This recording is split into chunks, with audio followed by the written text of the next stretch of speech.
Good morning everyone, welcome back to my new blog. কেমন আছো তোমরা সবাই? সকালে হয়েছে বাইরে রিমঝিম বৃষ্টি, তারই সঙ্গে মন চাইছে একটু গরম গরম লুচি বানানো যাক। সঙ্গে ছিল ছোলার ডাল, আর ছোলার ডাল দিয়ে লুচি খেতে কার কার ভালো লাগে? আমার তো ভীষণ ভালো লাগে। তো আজকের সকালটা একটু অন্যরকম, জাস্ট ফাটাফাটি হয়ে গেল। আর লুচিগুলা ছিল একটা ভারত আর পাকিস্তানের নক্ষত্র, কিন্তু যেমনই হোক লুচি তো খেতে ভালোই লাগে।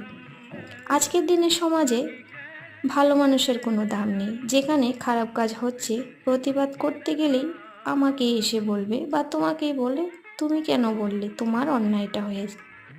তো সেই জায়গায় আমরা যেমন চোখ থাকতে অন্ধ, মুখ থাকতে মুখ বদ্ধ, কিছু জানি না, চুপ করে থাকি, সেটাই বোধহয় শ্রেয়। দুপুরে লাঞ্চে ছিল ছোট মাছের চচ্চড়ি, সঙ্গে পেঁপে সিদ্ধ, কচুর মুখি দিয়ে মাছের টক। তো জাস্ট ফাটাফাটি হয়েছে দুপুরের মেনুটা।